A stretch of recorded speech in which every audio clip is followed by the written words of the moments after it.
So it makes perfect sense that we're talking about biohacking to go right into Anthony DiClementi.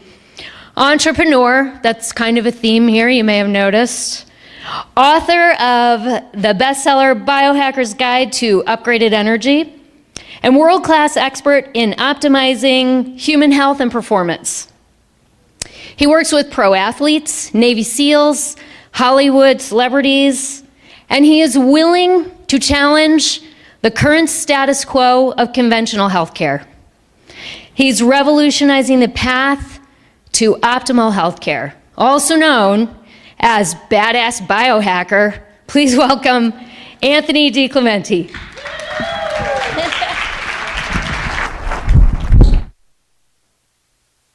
Thank you very much. Are you guys able to hear me all right? Okay, cool. I'll figure out how to use the clicker. And if it's all right with you guys, I'd like to turn the energy up a little bit. Very excited and honored to be here with all of you. A lot of brilliant minds in the building. And the title of my talk, Secrets of Superhuman Health, How to Identify and Remove the Toxins That Accelerate Aging. This is a picture of my father when he was 21 years old. My dad was a fireman for 27 years. He worked his way up to commander-in-chief of the Glenview Fire Department in Illinois. That's a picture that was captured by the local newspaper in Glenview as my dad was running into his first fire. It's one of my favorite pictures for a lot of reasons. One of those reasons is because a lot of the strength and courage that I got, as is probably the case with many of you, came from my father. And we all have fires in our lives. And it's up to us whether we choose to run towards the fire or run away. My dad was trained to run towards the fire because if he didn't, people died.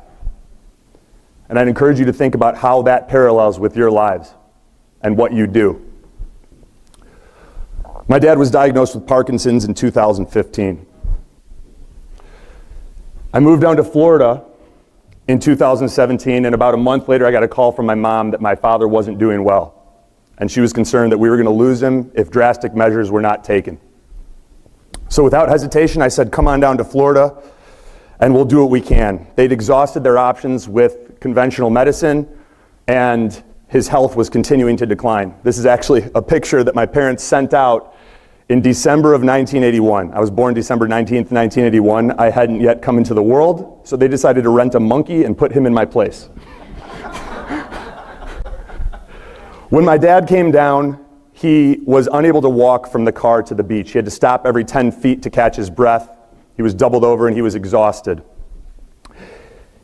During that visit, we made it our mission to find the toxins that were running my dad down, to get to the root cause of Parkinson's and find a solution that not only slowed the decline that he was experiencing, but reversed it. That was our mission. It started with removing the mercury from his mouth. We did some diagnostic tests. We found out that he had a smorgasbord of toxins, as you'd probably expect, ranging from infections, parasites. I had the exciting experience and pleasure of waking up in the middle of the night a few days after his mercury had been removed. The front door of my place was wide open and my dad was in the driveway getting ready to smash the window of my Jeep Wrangler because he was hallucinating. As some of you guys may or may not be aware, there's a growing body of scientific evidence showing that the electromagnetic fields from our phones, from Wi-Fi, compromise the blood-brain barrier. And as my dad had the mercury removed, and his body finally realized it was okay to dump some of the toxins that it had been holding on to keep them out of his blood and vital organs, it got into his brain. And I had a very interesting 48 hours with my dad. The term Mad as a Hatter, as you probably know from the character of the Mad Hatter in the Disney movie, came about because hat manufacturers and craftsmen would get mercury into their body before they knew that it was a neurotoxin. So this was the start of our very exciting journey. And now there's even more scientific literature showing that mercury decreases mitochondria, the very things that we use to produce energy, by 50% in just 72 hours.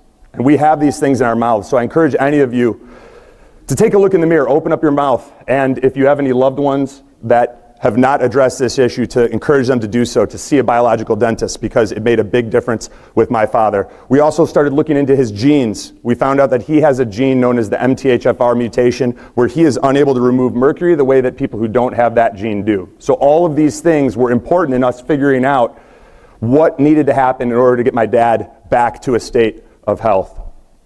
And I apologize, we don't have any of the where I get to see the next slide coming, so you guys are kind of getting this fresh on the first time.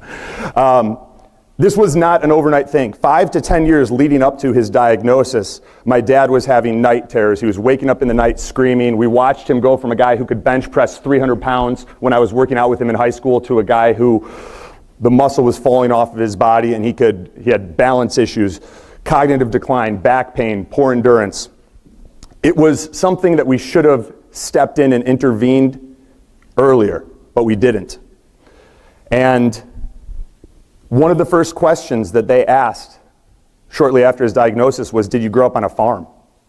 Which seems like an interesting question. And at the time, my dad's mental state was, it had dilapidated to such a point that he said, no, I didn't grow up on a farm. And fortunately, my mom was sitting with him, and she goes, well, yeah, Gene, you spent every summer at the farm with your dad. My grandfather owned a landscaping company, and every summer he would utilize the free labor of his children to spray pesticides and pick apples and do everything.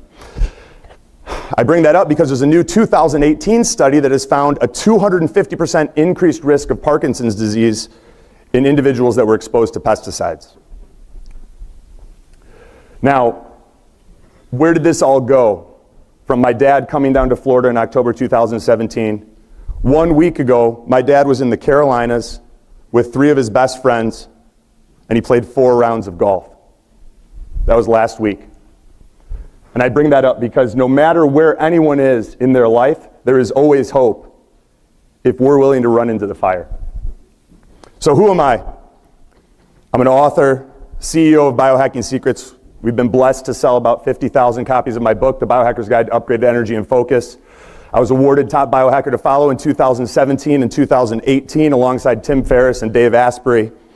And we consider it our mission to disrupt and then revolutionize healthcare, to help people take control of their health and learn the tools necessary to optimize their physical and mental performance.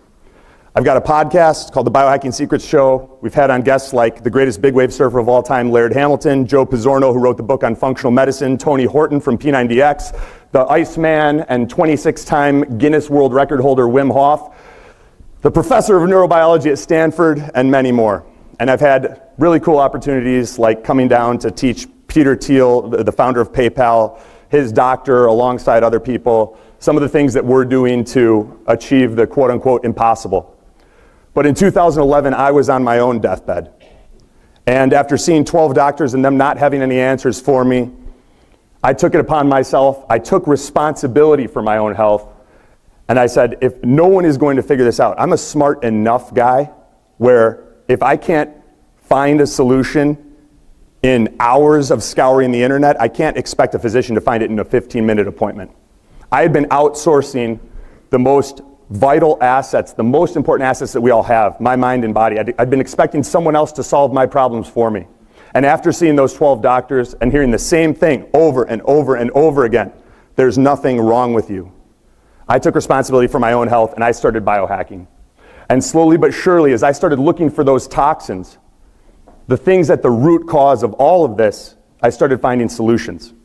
And once I had identified them, I'd figure out the best protocols for getting rid of them. And I started coming back to life. Now, I'm not perfect. None of us are. But I'm a heck of a lot better than I was in 2011. The one thing that I want to impress upon you guys, I like to take the complex and make it as simple as possible. I believe, from everything that I've seen, that the most accurate predictor of longevity is energy production. ATP production at the cellular level. Because that is what drives our immune function, that is what drives detoxification, and our stress tolerance. There's even studies now showing that mice who had the greatest mitochondrial function lived 36% longer than their counterparts. And if you look at people who are examples of exemplary health and fitness, like Jack Lalanne, he died of pneumonia. That's immune senescence. It's the immune system shutting down because the body was no longer making energy. So we need to shift our focus away from these surrogate endpoints and this fractionalized view that we have, and we need to start focusing on what matters. So you may ask, what is biohacking? That's a picture of myself with Dr. Joseph Mercola, who some of you may know. We recently had him on the Biohacking Secrets Show podcast and got to hang out at his house for a few hours. We had a blast. We're going to be going back in a month or two. This is how we define biohacking, not how other people do. This is my definition. It's the strategic use of ancient wisdom and modern science to upgrade the body and mind. It's the art and science of becoming superhuman. We look at biohacking as focusing on the 20% that delivers 80% of your results. That's what I needed to do when I was sick, when I had no energy to even get out of bed. I had to figure out what were the small things I could start with that would move the needle the most. Now, because of my obsessive personality, I've become very interested in that last 20%. What closes the gap between 80% and 100%? And that's where I spend a lot of my time now. But for most of us, this is where we need to begin. How we're different. What we do at Biohacking Secrets, it's different in a few ways. One, our diagnostic tools. We have a proprietary health assessment, and we utilize a very select amount of tests that are able to quickly identify the root cause, not just those symptoms and surrogate endpoints that a lot of people are focused on, the root cause of our fatigue, of our diet-resistant fat, of our chronic illness. When I was sick, I had to take a multidisciplinary approach. I had to be willing to cross-pollinate, to not put myself in a box of one specific discipline. I needed to focus on whatever worked. And that's what we continue to take to the work that we do with clients and what we share in the books that we create, because we only really care about what is going to move the needle, not which discipline it came from. And we have an integrated approach as opposed to the more specialized approach that has become popular in Western medicine, where they see the body as this collection of independent organs. We see it as one integrated system. And we've identified 10 biological switches that we believe are the most important. It's your environment, your nutrition, your movement, your stress management, your sleep, supplements, hydration, oxygenation, light, mindset, and habits. Those are the chapters in the foundation component of my book, The Biohacker's Guide to Upgraded Energy and Focus. We rely on a few critical tests for performance and longevity. We look at the genes like APOE status, your risk of Alzheimer's, one of the things that my dad has, which is probably responsible for the reason that he's in his 60s and experiencing advanced Parkinson's. We look at ALT because of the increased incidence of non-alcoholic fatty liver disease now. Glucose and insulin, your bun to creatinine ratio as a marker for your cellular hydration and your kidney function. Estradiol, especially in men. Over the past 10 years, we've seen estrogen in men going through the roof. There's a lot of things in our environment and our lifestyles that are responsible for that. The Horvath clock methylation test, the life length telomere test, we choose that one because it also provides the number of critically short telomeres, which is a very important metric. And then there's a 23andMe test. Dr. Emily Givler takes a combination of your 23andMe test and your organic acids test and is able to give you additional data points into your genes and optimization strategies that you can use to take your health and performance to the next level. And then, of course, the blood hormone toxicology stuff. One of the things that I wanted to discuss with you guys is this longevity paradox. We have so many of us, so many people in our community that are focused on how do I live to 150? No, how do I live to 180? How do I live to 200? Yet we're ignoring the things that kill us early, the things that cause premature death. We're never going to get there. It doesn't matter how many NAD shots you take if you've got heavy metal toxicity and parasites living inside you that are zapping your energy. So I think we need to adopt a much more robust paradigm where we first say, let's avoid premature death before we focus on longevity. And that's a big part of what we're doing. This is now the first generation not expected to outlive their parents. That's never happened before in human history. So a lot of this longevity talk, it's hot air. Before longevity comes into play, we must avoid premature death. It's the third year in a row now that U.S. life expectancy has dropped, and it's reflecting rising in drug overdoses and suicides. This is the reality that we're living in right now, guys. And for many health-conscious Americans, only incremental gains are going to come from this continued obsession with food. It's paleo. No, it's keto. No, it's vegan and vegetarian. I'm a pescatarian. I'm avoiding these foods. I'm doing an elimination diet. We're not going to get much further with that mindset. We need to think bigger. It made sense when Hippocrates said it in 400 BC. We're living in a very different modern world, and we are constantly bombarded with toxins that our genes have never seen. We need a better skill set.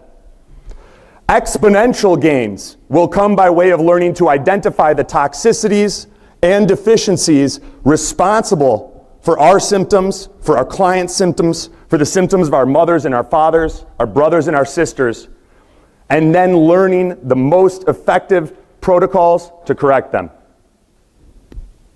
The hole we don't know about, that's the one that sinks our ship. One of my favorite quotes is from Mark Twain, and I can't really read it, and I'm going to misquote it. But he basically says, what gets us in trouble is not what we don't know. It's what we know for sure that just ain't so. Here are some warning signs that you may be aging faster than you should be. Diet-resistant weight, anxiety and stress, sleep-resistant fatigue, pain and inflammation, digestive issues, sexual side effects, low motivation, visible signs of aging like wrinkles and hair loss, autoimmunity, including a growing list of food sensitivities, poor recovery after exercise, difficulty focusing, or feeling like you're ADD. Does anyone here identify with any of those? Couple hands. I had the whole list. So why are we aging faster? Number one, as I've mentioned, is toxins. It's the glyphosate. It's not the gluten. Stop the gluten-free BS. It's the glyphosate. It's bromine and other endocrine disruptors like plastics that are interfering with iodine's ability to bind to our thyroid. It's heavy metals, infections, Epstein-Barr, parasites, Lyme, cytomegalovirus, toxoplasmosis, Candida, SIBO, H. pylori, Babesia, Bartonella, Rocky Mountain spotted fever, herpes simplex, hepatitis, and dental infections, an often overlooked source driving heart disease and cancer. We need to get better at identifying these infections if we're going to help progress and move this society to the next level. Mold in our homes and EMFs. This is a picture of Frank. I'd worked with his sister. She had Lyme disease. We'd helped her. She called me and she said, Frank's in bad shape. He'd shut down his business. He'd moved back in with their parents. And Nikki thought that he was close to dying if something drastic didn't happen. Like my father, he'd exhausted all conventional options of Western medicine. His number one challenge was physical pain. He was in a wheelchair. The night before Frank and I got on the phone, he had gotten trapped in the bathroom, and his parents had to come in, physically lift him off the toilet and put him back in his wheelchair.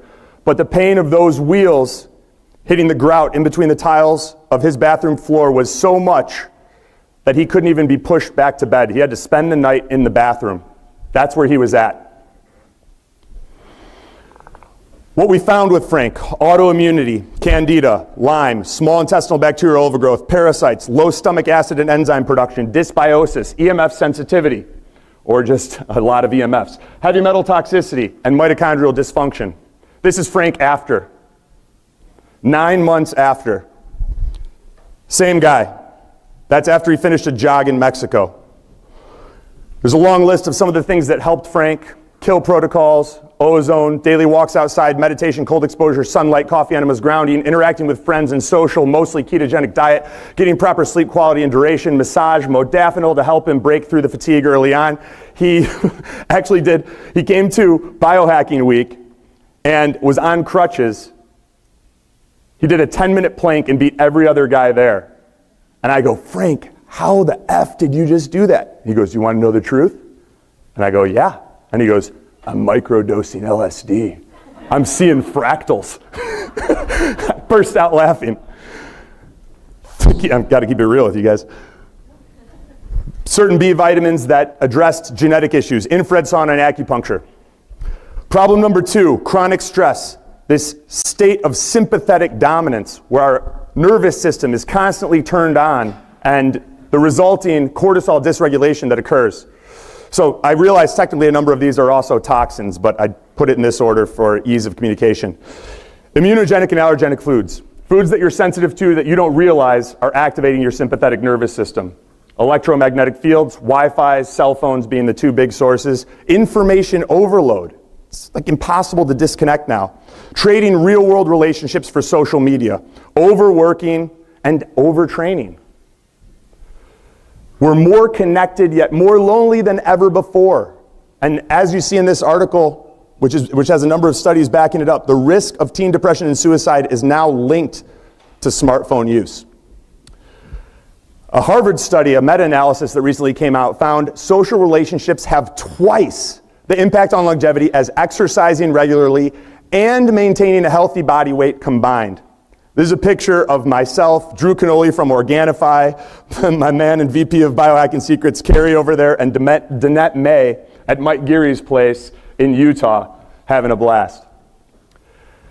There's also a huge survival advantage that comes from social relationships, and it's comparable to quitting smoking. So if you or people in your programs or people that you're helping, patients, are isolating themselves to eat perfectly, we need to take that into consideration. Jessica's story. Jessica's number one challenge, when she came to us, she wanted to lose some weight. It was diet-resistant weight. She was chronically fatigued, she had exercise intolerance, she could barely even work out. She was depressed, she had digestive issues, and her whole body was inflamed. What we found: adrenal fatigue, adrenal exhaustion, EMFs, candida, you'll start to see some similarities. Deficiencies like iron, sunlight, nature, autoimmunity, dental mercury, hypothyroidism, Lyme disease, parasites, blood sugar dysregulation, certain genes that affected her ability to detox and produce energy. And we ran into a situation where we'd addressed a lot of this stuff, and she was still suffering. And as I was scratching my head, I said, Jessica, there's got to be something in your home. This is what we found. We had a building biologist come in and found that her house was riddled with mold. So we need to think bigger. We need to think outside of diet and exercise. And then she just sent me this the other day. She said, I just passed my first parasite. I feel so proud. Jake Prazik, who held 2 world records for bench press, he came to one of our Biohacking Week events. He put up 920 pounds when he weighed 240 pounds. The guy's a beast. He still holds one of those world records. He was experiencing heart palpitations and murmurs that would wake him up in the middle of the night. What we realized was after some of his afternoon workouts, those evenings, he would do some bread and Skippy peanut butter. He hadn't made the connection that Skippy peanut butter was one of the things that was putting him into sympathetic overdrive. It was causing an immunogenic and allergenic reaction that was waking him up and causing all of these heart issues. Cut out the peanut butter, the problems went away. Now, we did a lot of other things as well, but it's a cool story. Problem number 3, deficiencies. Vitamin and mineral deficiencies, magnesium, B vitamins, iron, electrolytes, vitamin D, etc. Stomach acid. Low stomach acid is becoming more and more prevalent. Enzyme deficiencies, hormonal deficiencies, glutathione, sulfur, neurotransmitters. Our ability to detox, basically having suboptimal detoxification pathways. Sunlight, nature, and social connection and supporting relationships. Branch actually did this thing that we had put on for a while called Biohacking Fridays, where I would do like free consultations on social media for people that needed help. And after ours, he was like, I want consulting. What do I need to do? So we started working together, and now he's a part of our team. But the reason he came to us was his number one challenge was poor sleep. He also had digestive issues, food sensitivities, stubborn belly fat, cognitive and neurological issues, declining eyesight, and low motivation and drive.